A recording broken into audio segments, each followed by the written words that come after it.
Hello everyone, मेरा नाम कंचन है। इस वर्ष यूपीएससी की सिविल सर्विसेज परीक्षा में मेरा ऑल इंडिया रैंक 35 आया है। मैं सिरसा की रहने वाली हूँ। वहाँ से मैंने अपनी जो शुरू की शिक्षा है मैंने वहाँ से ही करी थी। उसके बाद मैं अपनी उच्च शिक्षा के लिए यहाँ पे चंडीगढ़ आ गई थी।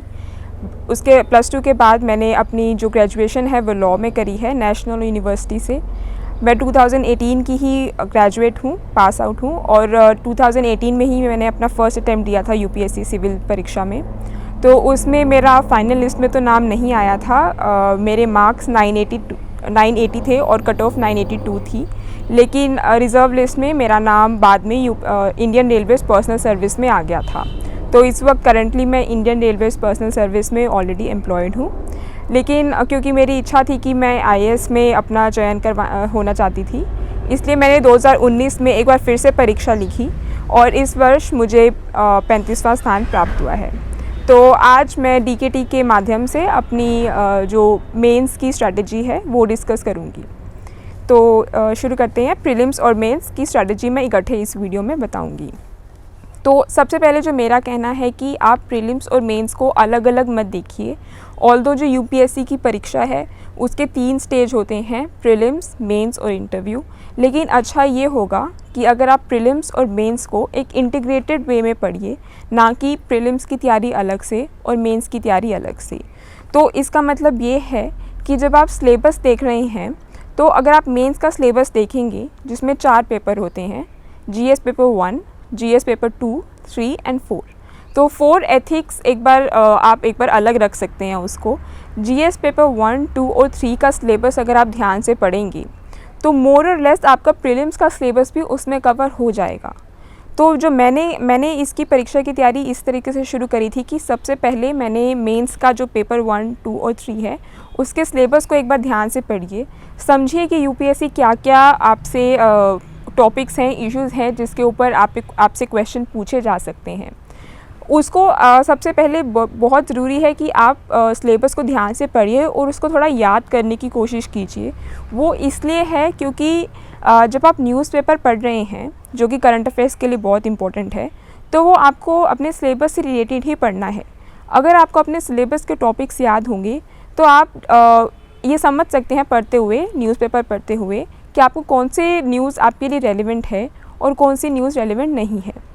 तो इसलिए फिर मैं स्टार्ट करती हूँ। तो जैसे अब अगर आप जीएस प्रीलिम्स और मेंस की ऐसे इंटीग्रेटेड वे में स्टडी कर रहे हैं और आप पहले 3 पेपर्स का सिलेबस अपना लेके चल रहे हैं, तो इस तरीके से हम अपने सिलेबस को 2 पार्ट में डिवाइड कर सकते हैं, which is current and static. So current portion में आता है कि जो करंट अफेयर्स आ रहे हैं, कोई भी नई स्कीम आ रही है, कुछ भी इश्यूज़ चल रहे हैं इंटरनेशनल लेवल पे, नेशनल लेवल पे, एनवायरनमेंट रिलेटेड, किसी से भी रिलेटेड जो आपके सिलेबस में है वो आपके करंट अफेयर्स बनते हैं।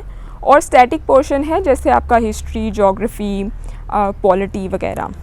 तो सबसे पहले करंट के इश्यूज़ पे हम डिस्कस करते हैं। आप करंट अफेयर्स किसी भी न्यूज़पेपर से कवर कर सकते हैं। यूजुअली जो लोग हैं वो द हिंदू न्यूज़पेपर फॉलो करते हैं। मैंने भी द हिंदू करा था। उसके साथ अगर आप कंटिन्यू कर सकते हैं तो आप इंडियन एक्सप्रेस का ओपिनियन और एक्सप्लेन पेजेस भी पढ़ सकते हैं। अगर आप कर सकते हैं तो ये अच्छा है, लेकिन ऐसा कुछ वो नहीं है कि आपको ये करना ही करना है। अगर आप इसके साथ द हिंदू के साथ इसको कॉम्प्लीमेंट कर सकते हैं तो I think it would be very good. उसके साथ अगर आपको लगता है कि आपको चाहिए तो आप किसी डेली वेबसाइट जिसमें के साथ भी कॉम्प्लीमेंट कर सकते हैं। बहुत सारी वेबसाइट्स हैं जो डेली न्यूज़पेपर की समरी प्रोवाइड करती हैं, तो उस पर भी आप जाके एक तरीके से देख सकते हैं कि आपने सारी इम्पोर्टेंट न्यूज़ कवर करी है या नहीं करी है। और अगर कुछ एक आधे न्यूज़ रह गई है, आपसे मिस आउट हो गई है, तो आपकी वेबसाइट के थ्रू कवर हो सकती है। बट सोली मैं कहना चाहूँगी यहाँ पे कि आप वेबसाइट पे उसको सोली रिलाई मत कीजिए। न्यूज़पेपर आपने पढ़ना ही पढ़ना है। वेबसाइट आपको एक तरीके से कॉम्प्लीमेंट करेगी आपका न्यूज़पेपर। उसके अलावा मैंने मंथली मैगज़ीन भी मैं फॉलो करती थी। किसी भी आप इंस्टीट्यूट की ले सकते हैं। मैं विजन की मंथली मैगज़ीन फॉलो करती थी। और एंड में प्रीलिम से पहले एक ईयर लॉन्ग कंपाइलेशंस आती हैं डिफरेंट इंस्टीट्यूट्स की, आप किसी की भी फॉलो कर सकते हैं। मैंने PT 365 फॉलो करी थी। तो बेसिकली आपका हर रोज़ का न्यूज़पेपर, मंथली मैगज़ीन्स और प्रीलिम से पहले ईयर लॉन्ग कंपाइलेशंस। तो ये सब कुछ आपका करंट पोर्शन, करंट अफेयर्स का होता है, जो आप इस तरीके से कवर कर सकते हैं। अब आते हैं स्टैटिक की तरफ, जो कि मेनली है आपके आप जीएस पेपर 1, 2 और 3 देखेंगे तो आपके टॉपिक्स आते हैं history, geography, polity, economics, environment. ऐसे आपको मेन जो ये टॉपिक्स हैं वो ये हैं। तो मैं यहाँ पे थोड़ी सी अपनी एक बार रिसोर्स लिस्ट आपके साथ शेयर करना चाहूँगी। सबसे पहले हिस्ट्री के लिए मैंने मॉडर्न हिस्ट्री के लिए स्पेक्ट्रम फॉलो करी थी, और आप जो एंशियंट और मेडिवल हिस्ट्री है उसके लिए मैंने एनसीईआरटीज़ फॉलो करी थी, ओल्ड एनसीईआरटीज़। उसके अलावा जो आर्ट एंड कल्चर है वो भी एनसीईआरटी की ही एक बुक आती है, आई थिंक +1 क्लास की है, आर्ट एंड कल्चर, वो आप यूज़ कर सकते हैं। उसके साथ साथ मैंने नितिन सिंघानिया भी फॉलो करी थी, क्योंकि आर्ट एंड कल्चर एक बहुत ही ज़्यादा वाइड एरिया है, और अगर आप यूपीएससी के पेपर्स देखेंगे तो आप पाएंगे कि बहुत ही डाइवर्स एरियाज़ मतलब से आर्ट एंड कल्चर के क्वेश्चन आ रहे हैं, तो आप उन सब क्वेश्चंस को कवर तो नहीं कर पाएंगे। इसलिए ये मत सोचिए कि एक क्वेश्चन मेरा रह गया है जो मैं यूपीएससी का नहीं कर पा रहा, तो वो जिस बुक में मिल रहा है मैं उस बुक को भी कवर करूँगा। ऐसे अगर आप करेंगे तो आपका सारा टाइम आर्ट एंड कल्चर पे ही चला जाएगा। इसलिए अपने रिसोर्सेज को थोड़ा लिमिटेड रखिए। एनसीईआरटी बुक्स, नितिन सिंघानिया, और जो भी art and culture related issues newspaper में आ रहे हैं वो भी ज़रूर कीजिए। जैसे फॉर एग्ज़ाम्पल मैं आपको एक एग्ज़ाम्पल से बता देती हूँ कि बहुत बार आते हैं कि इस एक्सकवेशन साइट पे कुछ नई फाइंडिंग्स मिली हैं। जैसे अभी रिसेंटली पास्ट में एक लॉर्ड बुद्धा की मूर्ति मिली थी, तो उस साइट का किस पीरियड पे वो मिली है, उस पीरियड से अगर रिलेटेड कुछ टॉपिक्स आपके सिलेबस में हैं तो ये सब कुछ आपको कवर करना चाहिए। ज्योग्राफी के लिए मैंने एनसीईआरटीज़ करी थी, +1 एंड +2 की एनसीईआरटीज़ आपको ज़रूर करनी चाहिए, बहुत ज़्यादा कॉम्प्रिहेंसिव है तो आपको बहुत हेल्प करेंगी। उसके अलावा आप जीसी लियोंग भी यूज़ कर सकते हैं एनसीईआरटीज़ को कॉम्प्लीमेंट करने के लिए। पॉलिटी के लिए मैंने लक्ष्मीकांत ही यूज़ करी थी, that is more than sufficient. Polity में कुछ टॉपिक्स हैं जैसे ट्रांसपेरेंसी, गवर्नेंस वगैरह, जो आपको किसी एक बुक में नहीं मिलेगा, जिसके लिए आपको अपने खुद से अलग से नोट्स बनाने पड़ेंगे। वो आप इंटरनेट से देख सकते हैं या करंट अफेयर्स के जो भी टॉपिक्स आ रहे हैं। एनवायरनमेंट का मैंने शंकर आईएएस का बुक यूज़ करा था, और साथ में शंकर आईएएस के साथ साथ जो भी करंट इश्यूज़ में एनवायरनमेंट के टॉपिक्स आ रहे हैं वो भी आपको ज़रूर करने हैं। अगर आप देखेंगे यूपीएससी के पास्ट ईयर पेपर्स, जब से इंडियन फॉरेस्ट सर्विस और सिविल सर्विसेज के प्रीलिम्स पेपर कंबाइन हुए हैं, तब से जो एनवायरनमेंट का वेटेज है वो थोड़ा बढ़ गया है यूपीएससी प्रीलिम्स में। तो एनवायरनमेंट आपके लिए एक इम्पॉर्टेंट सब्जेक्ट बन जाता है जो आपको करना है, तो वो आप एक शंकर आईएएस से कर सकते हैं। सारी बुक रेलेवेंट नहीं है, कुछ कुछ टॉपिक्स आप उसमें से छोड़ सकते हैं, बाकी उसके में से अपने बेसिक्स कवर करना, कन्वेंशंस वगैरह सब कुछ कवर कर सकते हैं, प्लस जो भी करंट इश्यूज़ में एनवायरनमेंट के टॉपिक्स आ रहे हैं। इसके अलावा इकोनॉमिक्स है। इकोनॉमिक्स आप बेसिक एनसीईआरटी से कवर कर सकते हैं। उसके अलावा मैंने रमेश सिंह भी फॉलो करी थी बेसिक्स को समझने के लिए। बट अगर आप देखेंगे तो जो इकोनॉमिक्स है वो ज़्यादा डायनेमिक पार्ट से आता है यूपीएससी के पेपर्स में। तो जब आपके एक बार बेसिक्स कवर हो जाएं एनसीईआरटी या रमेश सिंह से, तब आप अपने करंट अफेयर्स पे ज़्यादा ध्यान दीजिए कि क्या स्टेप्स लिए जा रहे हैं इकॉनमी में गवर्नमेंट के द्वारा या आरबीआई के द्वारा, कि इकॉनमी की जो ग्रोथ है वो और ज़्यादा हो, या जो भी गवर्नमेंट या आरबीआई या अलग इश्यूज़ चल रहे हैं इकॉनमी में वो ज़्यादातर आपके करंट इशू से ज़्यादा होंगे रादर दैन बेसिक से। तो ये मेरी ब्रॉड रिसोर्स लिस्ट थी। इसके साथ मैं यहाँ पे ये कहना चाहूँगी कि अपने जो आप रिसोर्सेज हैं वो लिमिटेड रखिए। ये नहीं कि आप एक ही चीज़ को मल्टीपल सोर्सेज से कर रहे हैं, rather than multiple sources. I think multiple revisions is the की। आप एक या दो सोर्सेज रखिए किसी भी चीज़ के लिए, लेकिन उसको मल्टीपल रिविजन्स दीजिए। अगर आप बहुत ज़्यादा बुक्स फॉलो कर रहे हैं किसी एक सब्जेक्ट के लिए, तो आपके लिए रिवीजन करना बहुत डिफ़िकल्ट हो जाएगा। And I think revision is the key for this exam. So उसके आगे जैसे आपका एक हो गया करंट पार्ट, एक हो गया स्टैटिक, बट इनको आप बिल्कुल भी ऐसे अलग कंपार्टमेंट टाइप नहीं देख सकते हैं, ये दोनों इंटीग्रेटेड हैं। तो इनकी इंटीग्रेटेड स्टडी कैसे होगी। आपको एक एग्ज़ाम्पल के ज़रिए बताती हूँ। जैसे रिसेंटली डिस्क्वालिफ़िकेशन का जो इशू है वो काफ़ी न्यूज़ में था, तो ये आपने न्यूज़पेपर में पढ़ा कि डिस्क्वालिफ़िकेशन का इशू चल रहा है, लेकिन आपको जो इस पेपर के लिए पढ़ना है वो सिर्फ ये नहीं है कि किस स्टेट में ये डिस्क्वालिफ़िकेशन का इशू चल रहा था, क्योंकि डिस्क्वालिफ़िकेशन आपके सिलेबस में भी एक इशू है, आपका सिलेबस का पार्ट है। तो इसलिए काफ़ी ज़रूरी बन जाता है कि आपका जो करंट अफेयर्स का ऐसा टॉपिक है वो आप स्टैटिक में भी अच्छे से कवर करें। फॉर एग्ज़ाम्पल इसी डिस्क्वालिफ़िकेशन के इशू पे हम देखते हैं, तो जो भी आपको न्यूज़पेपर से पता चल रहा है कि उस इशू में क्या था, उसके अलावा आपका स्टैटिक के थ्रू ये पार्ट भी कवर होना चाहिए कि डिस्क्वालिफ़िकेशन क्या है, उसके कौन से आर्टिकल्स हैं, मतलब कॉन्स्टिट्यूशन के किन आर्टिकल्स में डिस्क्वालिफ़िकेशन की प्रोविजंस हैं, अगर कोई सुप्रीम कोर्ट के उस पर केसेस हैं तो वो कौन से हैं, उसमें सुप्रीम कोर्ट ने क्या कहा है, स्पीकर का इसमें क्या रोल होता है, एट्सेट्रा एट्सेट्रा। तो इस तरीके से आपको अपने करंट और स्टैटिक पार्ट को इंटीग्रेट करके पढ़ना है। अब इसमें एक और बात मैं जोड़ना चाहूँगी कि अगर कोई इशू काफ़ी देर तक न्यूज़ में कवर हो रहा है तो उसकी प्रोबेबिलिटी बन जाती है कि वो मेंस में भी आए।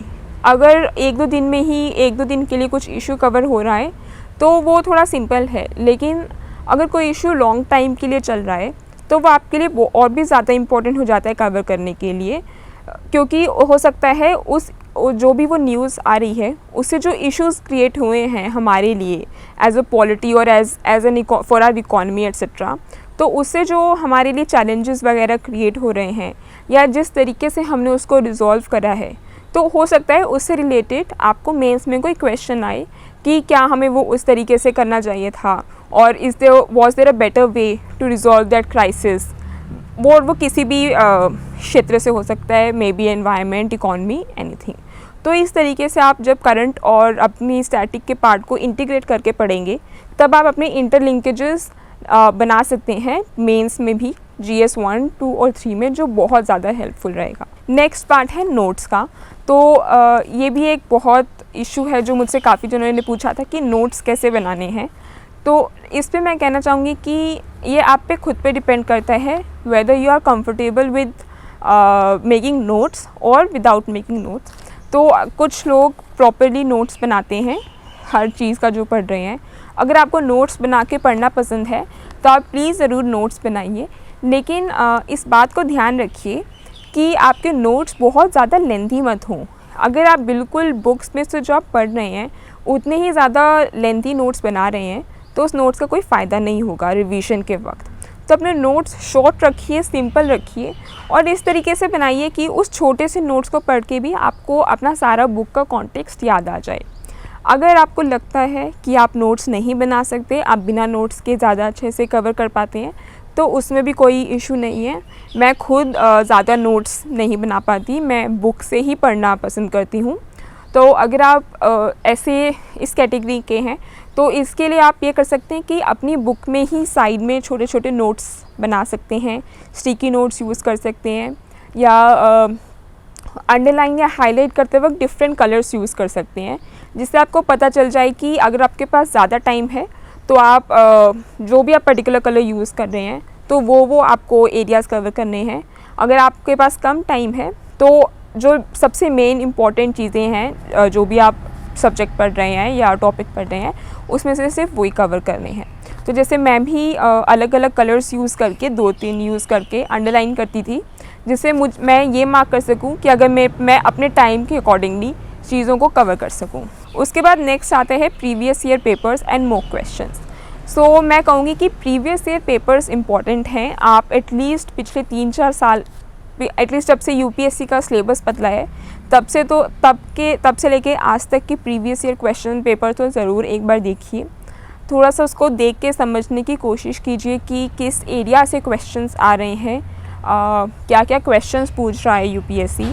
तो उससे आपको थोड़ा सा बेटर अंडरस्टैंड होगा कि आपको क्या पढ़ना है, कितना पढ़ना है और कहाँ से पढ़ना है। उसके बाद आते हैं मॉक। तो जो मॉक्स हैं वो बहुत ज़्यादा इम्पॉर्टेंट है मैं कहूँगी, बिकॉज़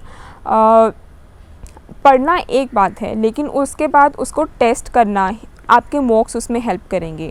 हम सब पढ़ते हैं, ठीक है, यूपीएससी की तैयारी के लिए जो भी तैयारी कर रहा है बहुत ज़्यादा पढ़ाई कर रहा है, लेकिन उस पढ़ाई को हम कितना इंटरनलाइज कर पा रहे हैं, हम कितना उसको रिटेन कर पा रहे हैं, ये हमें हमारे मॉक्स से पता चलेगा। तो आप कोई भी सीरीज़ ज्वाइन कर सकते हैं मॉक्स के लिए। मॉक्स का फ़ायदा ये है कि एक तो आपको उसमें से नए क्वेश्चंस मिलते हैं, है ना। जैसे आप बहुत सारे क्वेश्चंस हो सकते हैं जो आप में, या एरियाज़ हो सकते हैं जो आपने न्यूज़पेपर पढ़ते हुए या स्टैटिक पढ़ते हुए आप कवर नहीं कर पा रहे हैं। तो मॉक्स के ज़रिए आप वो नए क्वेश्चंस और उसके जब आप सॉल्यूशंस पढ़ते हैं तो वो चीज़ें कवर हो जाती हैं। सेकंड, जो मॉक्स बहुत हेल्प करता है वो इसमें करता है कि आप उससे ये एनालाइज़ कर सकते हैं कि आपको एक्चुअल एग्ज़ाम में कितने क्वेश्चंस अटेम्प्ट करने हैं। तो आप जैसे ये देखेंगे कि यूपीएससी में नेगेटिव मार्किंग होती है, तो 1/3 नेगेटिव मार्किंग है। तो इसका मतलब है कि आप सारे क्वेश्चंस तो अटेम्प्ट नहीं कर पाओगे वहाँ पे, क्योंकि अगर आप सारे करोगे तो आपकी नेगेटिव मार्किंग बहुत ज़्यादा हाई हो जाएगी। इसलिए ये ज़रूरी है कि आप पहले से ही अपने एक्चुअल एग्ज़ाम से पहले ये समझ लें, जान लें कि आपको कितने क्वेश्चंस अटेम्प्ट करने हैं जिससे आपका स्कोर मैक्सिमम हो सके। तो ये आप कब पता लगाएंगे, ये आप मॉक्स के थ्रू पता लगाएंगे कि ओवर द टाइम आप different number of questions try कीजिए कि किस सेट में आपके सबसे ज़्यादा मार्क्स आ रहे हैं। जिस सेट में आपको लगता है कि आप कंफर्टेबली इतने क्वेश्चंस करने के बाद आपका एक कंफर्टेबल स्कोर आ रहा है कट ऑफ से ऊपर, आई थिंक फिर आप उस सेट ऑफ क्वेश्चंस के साथ जा सकते हैं। जैसे मैंने सुना है कि कई कैंडिडेट्स 80 और 90 अबव क्वेश्चंस भी मार्क करके आते हैं। तो उनका ये ऐसे नहीं कि आप किसी भी टॉपर का सुन के ये मत सोचिए कि उस टॉपर ने 90 क्वेश्चंस अटेम्प्ट करे थे या उस टॉपर ने 75 या 80 करे थे तो मैं भी इतने ही करके आऊँगा। हर जो कैंडिडेट है जो आपको ये ऐसी वीडियो दे रहा है, उसने पहले मॉक्स के थ्रू ये अपने आप का समझा है कि वो कितने क्वेश्चंस अटेम्प्ट करे कि उसके मैक्सिमम स्कोर आ सके। तो कुछ लोग 90 प्लस भी अटेम्प्ट करके आते हैं। मुझे अपने मॉक्स से पता चला वो ये है कि अगर मैं 75 टू 77 और 78 मतलब इस रेंज में अगर मैं क्वेश्चंस अटेम्प्ट करती हूँ तो मेरा मैक्सिमम स्कोर तब आता है।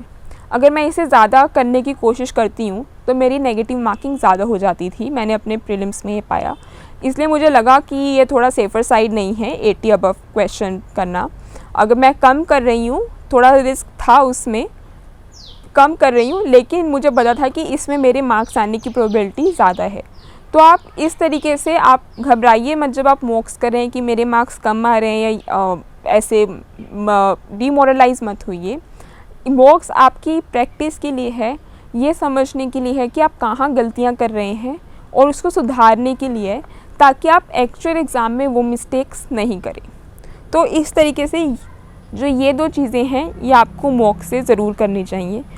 थर्डली, जब आप मॉक्स करते हैं तो आपके जो एक सिटिंग कैपेसिटी है 2 घंटे लगातार बैठने की और एक प्रेशर एनवायरनमेंट में एग्ज़ाम को सॉल्व करने की जो आपको एक प्रैक्टिस चाहिए वो आपको मॉक्स देता है। अगर आप बिल्कुल ही बिना प्रैक्टिस के एग्ज़ाम हॉल में जाएंगे तो भी आप उतने अच्छे से अपना पेपर नहीं कर पाएंगे, उतने अच्छे से परफॉर्म नहीं कर पाएंगे इवन दो आपने बहुत अच्छी उसके लिए प्रिपरेशन करी हो। तो मॉक्स मेरे लिए बहुत इम्पोर्टेंट है मेरे अकॉर्डिंगली, और आपको जितने ज़्यादा आप मॉक्स कर सकते हैं उसकी आप प्रिपरेशन ज़रूर कीजिएगा। तो उसके बाद तो जैसे मैंने आपको शुरू में बताया था कि प्रीलिम्स और मेंस की इंटीग्रेटेड स्टडी करेंगे आप, तो ये आप पेपर के लास्ट तक नहीं ऐसा कंटिन्यू कर सकते। प्रीलिम से 2-3 महीने पहले आई वुड सजेस्ट कि आप प्रीलिम स्पेसिफिक तैयारी पे मोड पे चले जाएं। तो फिर उसके बाद आप अपने मेंस के टॉपिक्स को और मेंस ओरिएंटेड अप्रोच को एक बार साइड पे रख सकते हैं और फिर थोड़ा फोकस कीजिए सिर्फ प्रीलिम स्पेसिफिक प्रिपरेशन पे। प्रीलिम स्पेसिफिक प्रिपरेशन क्या है? प्रीलिम स्पेसिफिक प्रिपरेशन है कि आपने जो भी पढ़ा अपने NCERT से या स्टैंडर्ड टेक्स्ट बुक से, या जो भी आप करंट अफेयर्स पढ़ रहे हैं, जितने भी आपने नोट्स बनाए हैं, उन सब की मल्टीपल रिविजन्स, जितनी रिविजन्स आप कर सकते हैं 3 या 4 बार, आई थिंक इतनी मिनिमम तो होनी ही चाहिए। तो वो रिविजन्स प्लस मॉक्स, और मॉक्स की भी एनालिसिस एंड उसका रिवीजन।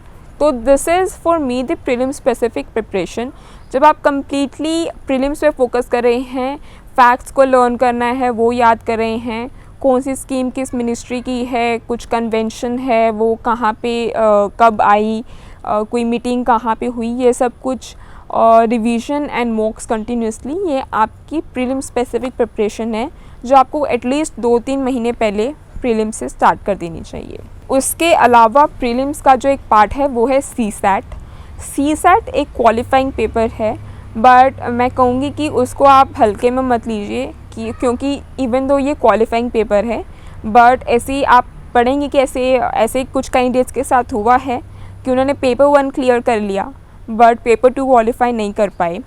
तो आई थिंक ये बहुत ज़्यादा बैड केस हो जाता है कि आपका अगर CSAT की वजह से आपका प्रीलिम्स लिस्ट में नाम नहीं आ रहा। तो इसके लिए CSAT के लिए मैं कहना चाहूँगी कि आप एक बार थोड़ा सा प्रीवियस ईयर पेपर्स देखिए। अगर आप CSAT जैसे मैथ्स, इंग्लिश, लॉजिकल, रीजनिंग, ये सब कुछ CSAT में आता है, अगर आप इसमें कंफर्टेबल हैं तो आप इसकी जो प्रिपरेशन है थोड़ी बाद में भी शुरू कर सकते हैं। तो आप मेरे ख्याल से प्रीवियस ईयर पेपर्स आपके लिए सफिशेंट होंगे, प्लस जो आपके ईडियम्स हैं और मैथ्स के कुछ फॉर्मूलेज़ वगैरह हैं उसका रिवीजन लास्ट के दिनों में सफिशेंट होगा। बट अगर आपको लगता है कि आपको इसमें थोड़ा सा वर्क करने की ज़रूरत है, वो कोई भी पार्ट हो सकता है जैसे मैथ्स, लॉजिकल, रीजनिंग, कुछ भी, तो मैं कहूँगी कि आप थोड़ा सा पहले उससे स्टार्ट कर सकते हैं। प्रीवियस ईयर पेपर के साथ साथ आप थोड़े से मॉक्स भी अटेम्प्ट कर सकते हैं, और जब आपको लगे कि आप जो मिनिमम कट ऑफ है क्वालिफाइंग इस एग्ज़ाम की, उससे आप काफ़ी अच्छे मार्जिन में स्कोर कर रहे हैं, तब आप थोड़ा रिलैक्स कर सकते हैं कि हाँ मैं CSAT के लिए भी तैयार हूँ। तो इन ऑल मैं ये कहना चाहूँगी कि अपने GS पेपर 1 के साथ साथ CSAT की भी प्रिपरेशन करिए, उसको बिल्कुल भी हल्के में मत लीजिए, क्योंकि ऑल दो क्वालिफाइंग है बट उसके बिना आप ये एग्ज़ाम क्लियर भी, मतलब इस एग्ज़ाम में आपका लिस्ट में नाम भी नहीं आएगा अगर आप क्वालिफाइंग पेपर को नहीं क्लियर कर रहे हैं। तो दोनों की प्रिपरेशन आपके लिए ज़रूरी है, बट ऑब्वियसली टाइम और जो रिसोर्सेज वगैरह आप डिवोट कर रहे हैं उनके लिए वो डिफ़र करेंगे। अब मैं आऊँगी मेंस की अपनी अप्रोच की तरफ। तो जैसे कि मैंने बताया था कि मैंने इंटीग्रेटेड स्टडी करी थी प्रीलिम्स और मेंस के लिए। तो जो आपका एक मेजर चंक ऑफ पोर्शन है जैसे कि हिस्ट्री, ज्योग्राफी एट्सेट्रा, वो मोर और लेस आपका जो आप स्टार्टिंग में प्रिपरेशन कर रहे हैं दोनों की, उसमें कवर हो जाएगा। लेकिन जब आप एक बार प्रीलिम्स कवर कर लेते हैं, प्रीलिम्स क्लियर कर लेते हैं, उसके बाद या अगर आपके पास प्रीलिम से पहले भी टाइम है, तब जो UPSC के सिलेबस में छोटे छोटे टॉपिक्स हैं जैसे सोसाइटी, फार्मर सब्सिडीज़ एट्सेट्रा, और या फिर जैसे बड़े topics international relations, security etcetera, जो आपको किसी डायरेक्टली बुक में नहीं मिलेगा, वो आपको अलग से करने पड़ेंगे। इसके लिए आप करंट अफेयर्स की मदद लीजिए। जो मेरी स्ट्रैटेजी रही थी वो ये थी कि मैं करंट अफेयर्स में जो भी उससे रिलेटेड इश्यूज़ आ रहे हैं उसका ध्यान में रखना था, उसको कवर करना है। प्लस वैसे भी आप इंटरनेट पे उन कीवर्ड्स को डालिए, गूगल सर्च कीजिए, और उससे जो भी मटेरियल आ रहा है आप 2-3 जगह डिफरेंट साइट्स पे देखिए, और जब आपको लगे कि आप सफिशेंटली डिफरेंट एस्पेक्ट्स उसके कवर कर रहे हैं, आपके कवर हो चुके हैं, तब आप समझ सकते हैं कि आपके वो टॉपिक्स मोर और लेस कवर हो चुके हैं। तो इस तरीके से आपको अपने ये बाकी के टॉपिक्स भी कवर करने हैं, सोसाइटी, सोशलिज़म और जितने भी टॉपिक्स हैं, कुछ एनवायरनमेंट से रिलेटेड। और पेपर 3 में तो खासकर ऐसे काफ़ी ज़्यादा टॉपिक्स हैं जो आपको डायरेक्टली किसी बुक में नहीं मिलेगा, जैसे डिज़ास्टर मैनेजमेंट। तो डिज़ास्टर मैनेजमेंट भी आपको अलग से अपने आप से ही कवर करना पड़ेगा। तो ऐसे इश्यूज़ अगर आपके पास टाइम नहीं है तो आप प्रीलिम्स के बाद भी कवर कर सकते हैं, और अदरवाइज़ ज़्यादा आइडियल तो यही रहेगा कि आप प्रीलिम्स से पहले ही उसको कवर कर पाएँ। तो उसके बाद सीसो अगर आप GS का पेपर देखेंगे तो उसमें आपके 5 पेपर्स होते हैं, ऐसे 4 GS के पेपर जिसको मैं एक क्लब कर रही हूँ GS, और उसके जीएस पेपर्स और उसके बाद आपका एक ऑप्शनल पेपर, ठीक है, सॉरी 6 पेपर हो गए आपके टोटल। तो उसमें आपके क्योंकि ये इतने ज़्यादा वेरिड हैं और नंबर भी इनका काफ़ी हाई है, तो ऑब्वियसली ऐसा बहुत कम होता है कि आपके सारे के सारे एरियाज़ ही सारे पेपर्स आपके स्ट्रॉन्ग हों, आपका स्ट्रॉन्ग पॉइंट्स हो। तो ऐसा तो नहीं होगा कि आपको सबके सब पेपर्स में बहुत ही अच्छे से आता है। तो आपके कुछ वीक एरियाज़ होंगे, कुछ स्ट्रॉन्ग एरियाज़ होंगे। तो जो मेरे अकॉर्डिंगली आपकी स्ट्रैटेजी होनी चाहिए वो ये होनी चाहिए कि आप अपने स्ट्रॉन्ग एरियाज़ को स्ट्रॉन्गर कीजिए और जो आपके वीक एरियाज़ हैं उन पे इतनी मेहनत कीजिए कि वो आपके एवरेज आप उसमें कर पाएँ, आपके उसमें एवरेज मार्क्स आ जाएँ। और जो आपका स्ट्रॉन्ग पॉइंट्स हैं, आपके स्ट्रॉन्ग पेपर्स हैं, उनमें आप थोड़ी सी और मेहनत कीजिए ताकि आप उधर अपनी एज ले सकें दूसरे कैंडिडेट से। अगर आप सब में एवरेज करेंगे तो मे बी आपका इतने अच्छे मार्क्स नहीं आएंगे। तो इवन दो आप वीक एरियाज़ में आप मे बी थोड़ा कम स्कोर कर रहे हैं, बट क्योंकि आपके स्ट्रॉन्ग एरियाज़ में आपने काम करा था तो उसमें जो आपको लीड मिलेगी तो उससे आप उन मार्क्स को कंपनसेट कर सकते हैं। यूजुअली जो मैं कहूँगी कि ऐसे और ऑप्शनल आई थिंक 2 एरियाज़ हैं जिसमें एक अच्छा लीड लिया जा सकता है और आप उसमें और मेहनत भी कर सकते हैं, क्योंकि ऑप्शनल आपको ऑब्वियसली 500 मार्क्स का पेपर होता है और आप 3-4 महीने सिर्फ ऑप्शनल पे ही लगाते हैं। तो आप ऑप्शनल की तैयारी अपनी अच्छे से कर सकते हैं कि आप ऑप्शनल में लीड ले सकें और एसेज में भी लीड ले सकें। तो अब मैं थोड़े से इन सभी पेपर्स का 500 पेपर्स का थोड़ा डिस्कस करूँगी कि क्या इसका कैसे आंसर राइटिंग होनी चाहिए और मैंने क्या किस तरीके से इसकी प्रिपरेशन करी थी। तो सबसे पहले एसए के लिए इसमें आप क्या कीजिए कि एक बार यूपीएससी के पास्ट ईयर पेपर्स देखिए, उससे आपको पता चलेगा कि कुछ तो स्टैंडर्ड टॉपिक्स हैं, जैसे एजुकेशन हो गया, हेल्थ हो गया, विमेन, जिस पे यूपीएससी क्वेश्चन पूछता है। क्वेश्चन का कुछ जो रिलेटेड है, किस वे में, किस स्टेटमेंट में पूछ रहा है वो वेरी करता है, बट जो एक कोर एरिया है वो रहता है। और आप देखेंगे कि एक यूपीएससी का जो पैटर्न चेंज हो रहा है, थोड़ा सा डायनामिक भी आ रहा है, करंट अफेयर्स रिलेटेड भी इश्यूज़ आ रहे हैं एसेज में ही। तो वो भी आपको थोड़ा समझना पड़ेगा कि आपके करंट अफेयर्स से जो रिलेटेड इश्यूज़ हैं वो भी आप ऐसे के लिए कवर कीजिए। फॉर एग्ज़ाम्पल 2018 में ऐसे का एक टॉपिक कॉन्स्टिट्यूशनल मोरालिटी पे आया था, जो कि उस वक्त काफ़ी ज़्यादा सुप्रीम कोर्ट की जो जजमेंट्स थी शबरीमाला और सेक्शन 377 पे, तो 2-3 जजमेंट्स यूपीएससी की ऐसी आई थी जिसमें सुप्रीम कोर्ट की, जिसमें सुप्रीम कोर्ट ने कॉन्स्टिट्यूशनल मोरालिटी का वर्ड यूज़ करा था और अपनी जजमेंट्स में एक प्रोग्रेसिव जजमेंट्स देते हुए एक कॉन्स्टिट्यूशनल मोरालिटी टर्म यूज़ करी थी। तो उस पर भी डायरेक्ट यूपीएससी ने ऐसे में क्वेश्चन पूछा हुआ है। तो इस तरीके से आप कुछ स्टैंडर्ड टॉपिक्स और जो current affairs related issues news में चल रहे हैं वो आप इकट्ठा कीजिए ओवर द ईयर यूपीएससी की जब आप प्रिपरेशन कर रहे हैं, और उस पर आप अपने फैक्ट्स कोट्स वगैरह इकट्ठे करते रहिए, रैदर दैन आप लास्ट में भी कर सकते हैं जब आप टोटली ऐसे की प्रिपरेशन कर रहे हैं, या आप धीरे धीरे प्रिपरेशन करते वक्त जब आप पूरी प्रिपरेशन स्टार्ट कर रहे हैं तब भी आप एक ऐसे का अलग से डॉक्यूमेंट या अलग से नोटबुक बना सकते हैं, जिसमें आप जब भी आपको कोई रिलेटेड फैक्ट या कोट मिले तो उसको आप अपने उस डॉक्यूमेंट में या नोटबुक में लिख सकते हैं।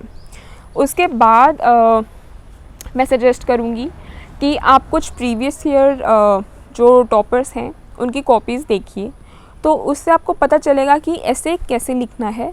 क्योंकि ऐसे में जो आप देखेंगे 250 मार्क्स का ऐसे है जिसमें आपको 2 ऐसेज लिखने होते हैं, usually 1000 to I think 1100 words में। तो इसमें आप जब आप इस तरीके के वर्ड्स में आपको लिखना होते हैं किसी भी टॉपिक पे, तो ऑब्वियसली ये डिमांड बन जाती है कि आप उस सब्जेक्ट को अच्छे से जानते हो, उसके बारे में अपना एक अच्छे से डीपर जो उसके इश्यूज़ हैं वो सब भी आप समझें। तो इसलिए मैं कहूँगी कि ये समझने के लिए कि इतना सब कुछ डाइवर्स पॉइंट्स आपको कैसे इतने सारे वर्ड्स में लिखना है, ये समझने के लिए आप एक बार प्रीवियस ईयर टॉपर्स की कॉपीज़ देख सकते हैं।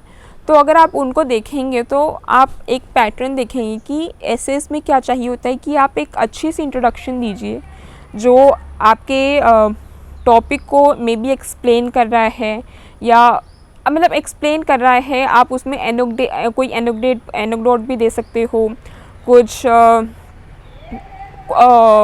फैक्ट्स भी दे सकते हैं। ऐसे अगर थोड़ा कॉम्प्लिकेटेड टर्म्स यूज़ कर रहा है तो उसको एक्सप्लेन भी कर सकते हैं। कुछ भी एक इंटरेस्टिंग सी इंट्रोडक्शन देते हुए आपको उसमें बेसिकली एग्ज़ामिनर को ये बताना है कि आप इस स्टेटमेंट से क्या समझ रहे हैं और इस ऐसे में आप क्या क्या अपने लिखने वाले हैं, ताकि एग्ज़ामिनर को पहले 1-2 पेज से पता चल जाए कि आपकी ऐसे में क्या क्या है। ठीक है, स्टेप वाइज आपको पता चल जाए कि आप इस तरीके से अपने ऐसे में अपनी बात को रखने वाले हैं। जब ये क्लैरिटी एग्ज़ामिनर को पहले ही मिल जाती है तो वो आपका एक अच्छा इम्प्रेशन डालेगी। उसके बाद आती है बॉडी, जिसमें आपका मेन जो व्यूज़ हैं वो आपको लिखने हैं ऐसे में। तो उसमें मैं कहूँगी क्योंकि जो टॉपिक होता है वो लिमिटेड नहीं होगा, वो सोसाइटी से इन जनरल रिलेट करता हुआ होगा।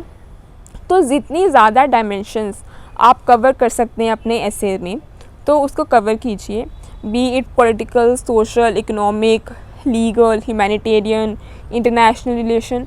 जो डायमेंशंस आप बना सकते हैं वो डायमेंशंस आप सोचिए और उन सबको अपने ऐसे में कवर करने की कोशिश कीजिए। और लास्ट में कंक्लूजन, जो कि थोड़ा सा अपने ऐसे को आपको समराइज़ करना है कि आपने क्या क्या ऐसे में बात करा है, और एक थोड़ा पॉजिटिव नोट पे अपने ऐसे को कंक्लूड करना है कि क्या बेटर हो सकता है या क्या बेटर हो रहा है सोसाइटी में। तो आपका कंक्लूजन जो है वो थोड़ा पॉजिटिव एंड पे ख़त्म होना चाहिए, नेगेटिव नहीं होना चाहिए कंक्लूजन ऐसे का। और हाँ, तो इसमें आपका ऐसे में मोरलेस यही है। उसके बाद आते हैं जीएस के पेपर्स। तो जीएस में पेपर 1, पेपर 2, पेपर 3 और पेपर 4 हैं। तो आप इसका ये कर सकते हैं कि जब आप जीएस की तैयारी कर रहे हैं मेनली स्पेसिफिकली फॉर मेंस, तो आपको हर जो भी यूपीएससी के सिलेबस में हर टॉपिक मेंशन्ड है, आप कोशिश कीजिए कि आपके हर एक वो टॉपिक कवर हो। आपको इतना भी डिटेल में कोई भी टॉपिक करने की ज़रूरत नहीं है कि एक कोई नोटबुक उस टॉपिक को ही डील कर रही है, बिकॉज जो यूपीएससी में आपको आंसर लिखना है वो बहुत एक लिमिटेड होगा, 200 to 250 वर्ड्स। तो आपको इस तरीके से ही प्रिपेयर करना चाहिए कि आपने जो इतना नॉलेज आप पढ़ रहे हैं वो आप 250 वर्ड्स में लिख सकें। तो जैसे कि मैंने बताया था, जैसे आप जीएस पेपर 1 में हिस्ट्री है तो आप स्पेक्ट्रम से पढ़ सकते हैं, बिपिन चंद्र की बुक भी पढ़ सकते हैं फॉर मेंस। ज्योग्राफी एनसीईआरटी से हो जाएगा। जो बाकी के टॉपिक्स हैं सोसाइटी वगैरह, वो करंट अफेयर्स और नेट से उसके बारे में पढ़िए। जो भी विमेन रिलेटेड इश्यूज़ हैं उनको थोड़ा सा पढ़िए कि क्या क्या इश्यूज़ चल रहे हैं।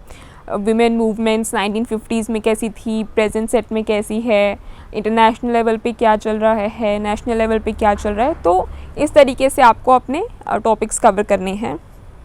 सिमिलरली पेपर 2 में पॉलिटी लक्ष्मीकांत से हो जाएगी। सुप्रीम कोर्ट की जजमेंट्स हैं तो वो पता होना चाहिए।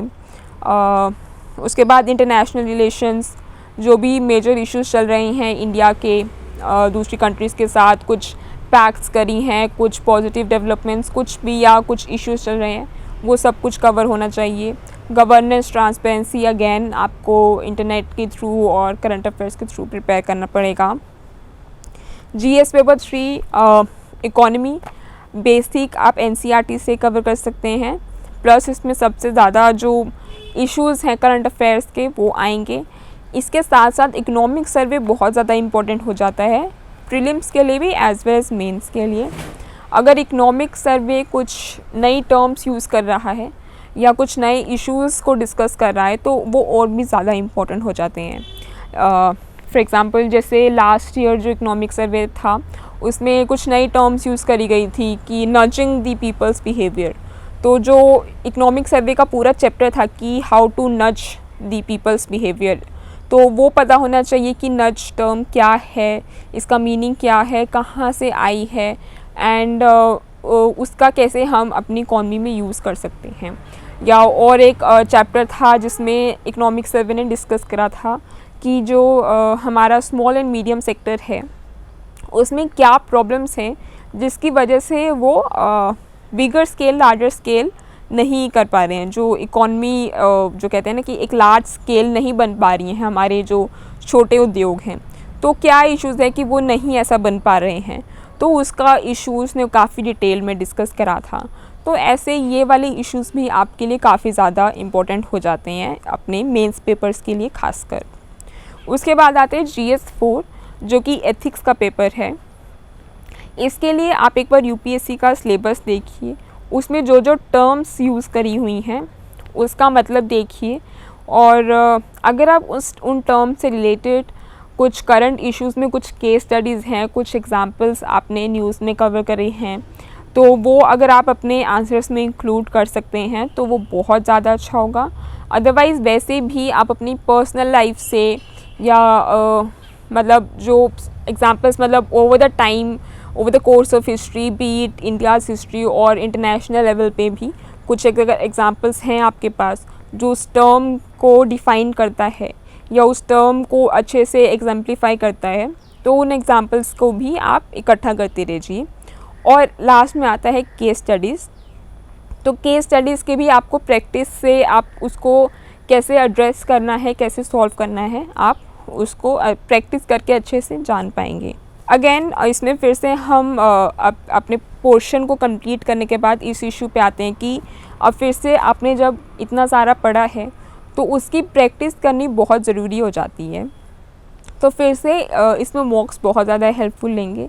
आप किसी भी इंस्टीट्यूट की कोचिंग, आप किसी भी इंस्टीट्यूट की सीरीज़ ज्वाइन कर सकते हैं जो भी आपको कंफर्टेबल लगे। इससे जो बेनिफिट्स हैं वो ये हैं कि आपकी एक तो 3 घंटे में पेपर को अटेम्प्ट करने की जो स्पीड है वो आपकी डेवलप होगी। 3 घंटे लगातार बैठ के पेपर को सॉल्व करना, तो ये स्पीड आपकी डेवलप होगी। और क्वेश्चंस को किस तरीके से अटेम्प्ट करना है, आपकी आंसर राइटिंग किस तरीके से होनी चाहिए, तो इससे भी जो आपको फीडबैक मिलेगा थ्रू मॉक्स वो इम्पॉर्टेंट रहता है, जो आप अपने फाइनल आंसर मेकिंग में, आंसर राइटिंग में इनकॉर्पोरेट कर सकते हैं। एक इशू जो मुझसे काफ़ी लोगों ने पूछा था कि मॉक्स कब स्टार्ट करने चाहिए आंसर राइटिंग, तो आप ये प्रीलिम्स के बाद भी शुरू कर सकते हैं आंसर राइटिंग।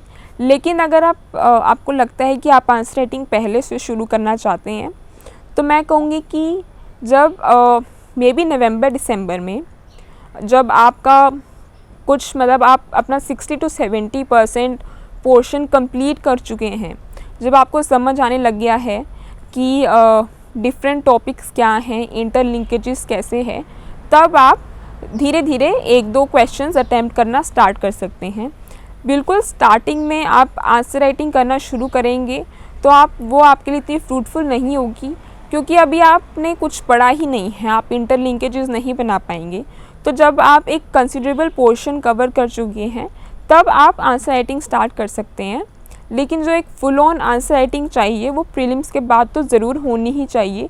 तो कोई भी आप टेस्ट सीरीज़ ज्वाइन करके उसके मैक्सिमम टेस्ट लिखिए, जितना लिख सकते हैं उतना लिखिए, और ताकि आपको फाइनल एग्ज़ाम में काफ़ी हेल्प मिले। प्रैक्टिस करते वक्त ये ध्यान रखिए कि जो क्वेश्चन के कीवर्ड्स हैं उसको आप सही से समझ रहे हैं, ताकि आप क्वेश्चन को सही से एड्रेस कर सकें। तो UPSC अपने क्वेश्चंस में अलग अलग कीवर्ड्स यूज़ करता है, जैसे critically analyse, critically discuss, एवैल्यूएट, elaborate. तो इन सब कीवर्ड्स का जो मीनिंग है वो अलग है, और कीवर्ड्स के अकॉर्डिंगली ही आपके आंसर राइटिंग पैटर्न बदल जाएगा।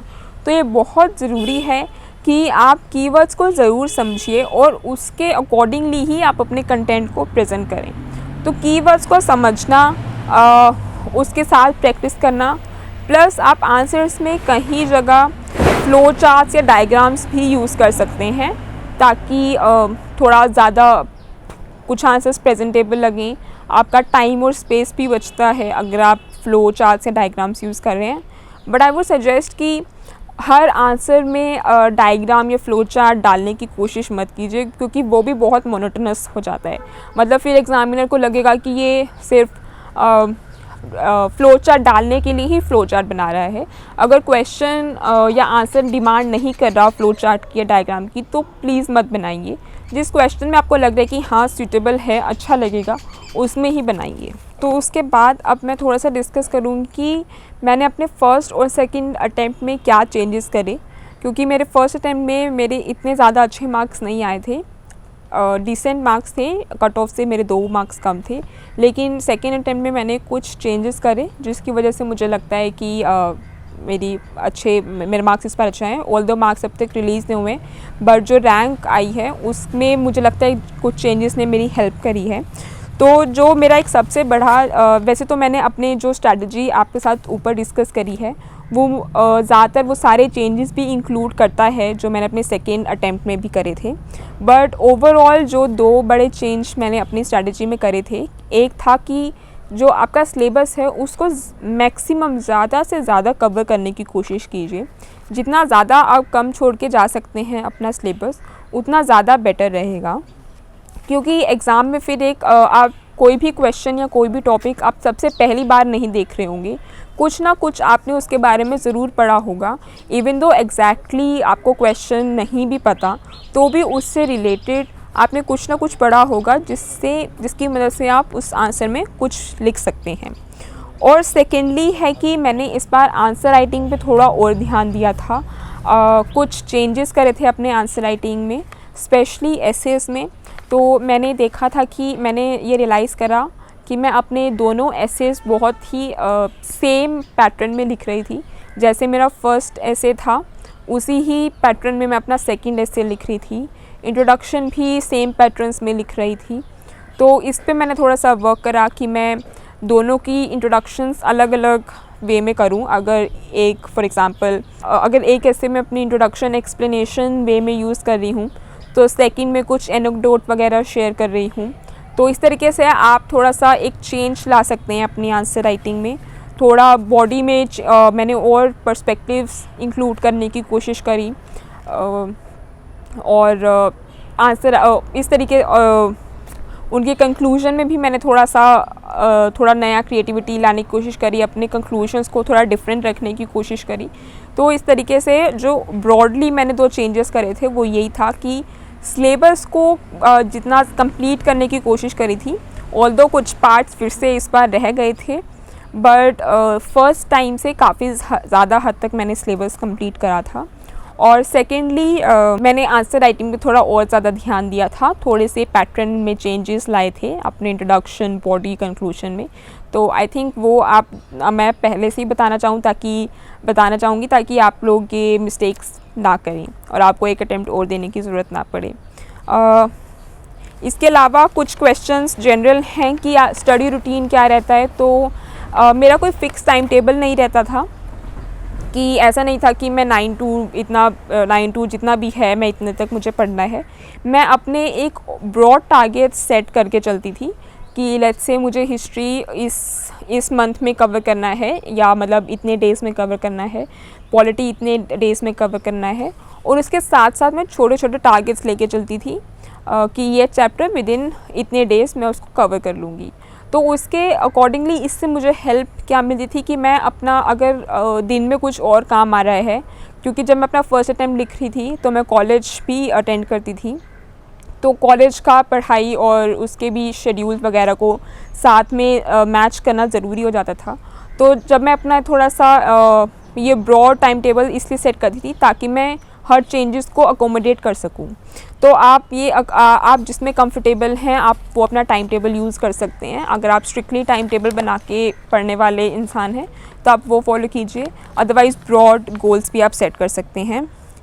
फिर है कि आप सोशल मीडिया से यूज़ करते हैं नहीं करते।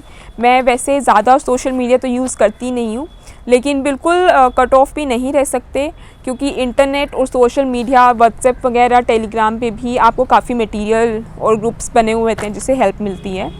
तो ये आपको देखना है कि आप सोशल मीडिया पे आप इतना टाइम तो नहीं स्पेंड कर रहे कि आपकी पढ़ाई को इफ़ेक्ट हो रहा है। तो आप थोड़ा सा यूज़ कर सकते हैं, लेकिन आपको ये ध्यान रखना है कि उससे आपकी पढ़ाई इफ़ेक्ट ना हो।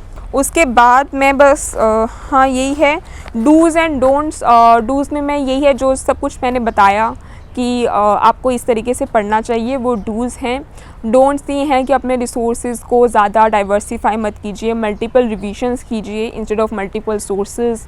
और वही कि टाइम को आपको अपना बैलेंस रखना पड़ेगा। आप अपनी फैमिली, फ्रेंड्स या सोशल मीडिया पे बिल्कुल कट ऑफ होके नहीं रह सकते, लेकिन बैलेंस करना पड़ेगा कि कुछ टाइम आप उनको भी दे रहे हैं। अपनी हेल्थ पे भी ध्यान दीजिए और साथ में आप अपनी पढ़ाई भी कर रहे हैं। लास्ट क्वेश्चन है कि is coaching necessary. I would say कि क्योंकि आजकल इतना ज़्यादा मटेरियल अवेलेबल है मार्केट में ऑनलाइन, तो कोचिंग की ऐसा नहीं है कि दैट्स एसेंशियल, ऐसा नहीं है। लेकिन कोचिंग से जो हेल्प मिलती है वो ये होता है कि आपको एक बार पता चल जाता है कि एक ओरिएंटेशन सी हो जाती है कि क्या क्या पढ़ना है, कहाँ से पढ़ना है। तो मेरा कहना ये है कि इवन दो आप कोचिंग ले रहे हैं, आप कोचिंग पे बिल्कुल सोली रिलाई नहीं कर सकते, क्योंकि कोचिंग आपको सिर्फ एक लिमिटेड पार्ट ही पढ़ा सकती है। क्योंकि यूपीएससी का जो नेचर है क्वेश्चंस का वो बहुत डायनामिक है, तो सेल्फ स्टडी और ख़ुद से जो आपको इंटरनेट के थ्रू या करंट अफेयर्स से जो पार्ट्स कवर करने हैं वो तो आपको करने ही होंगे, इवन आप कोचिंग ले रहे हैं या नहीं ले रहे। तो ये सोली आपका डिसीजन है कि आप कोचिंग लेना पसंद करते हैं या नहीं। अगर आपको लगता है सिलेबस को देख के कि आप खुद भी ये सब कुछ कवर कर सकते हैं, तो आप बिना कोचिंग के भी पढ़ सकते हैं। अगर आप कोचिंग लेना भी चाहते हैं तो भी सेल्फ स्टडी को आप बिल्कुल भी इग्नोर नहीं कर सकते। सो ये मेरी प्रीलिम्स और मेंस की स्ट्रैटेजी थी। लास्ट में मैं बस यही कहना चाहूँगी कि इन सब के साथ जो एक कंसिस्टेंसी है वो बहुत ज़्यादा ज़रूरी है। हार्ड वर्क तो आप कर ही रहे हैं, लेकिन कंसिस्टेंसी भी बहुत ज़रूरी है। कि ये नहीं कि आपने 10 या 20 दिन तो आपने बहुत ज़्यादा पढ़ाई करी और फिर आपने एक बहुत लंबा गैप दे दिया, तो ये नहीं चलेगा। अगर आप गैप दे रहे हैं, साथ में छोटे छोटे गैप्स दीजिए, कोई बात नहीं, लेकिन एक कंसिस्टेंसी बनी रहनी चाहिए। बीच में इतना गैप मत दीजिए कि आप पहले वाला पढ़ा हुआ भूल जाएं। तो कंसिस्टेंसी, हार्ड वर्क और मोटिवेटेड रहिए, अपनी फैमिली, फ्रेंड्स के साथ टच में रहिए। तो इन सब के साथ अगर मेरी स्ट्रैटेजी से आपको कुछ हेल्प मिलती है तो बहुत अच्छे। तो इन सब के साथ आई थिंक अगर आप अपनी स्ट्रैटेजीज़ अपने खुद के ट्रायल्स एंड एरर्स के थ्रू जो आपको लगता है आप खुद जो अपनी अप्रोच बनाना चाहते हैं एंड हार्ड वर्क और कंसिस्टेंसी के साथ अगर आप इसकी तैयारी करेंगे तो आई एम श्योर आपको ज़रूर सफलता प्राप्त होगी। धन्यवाद।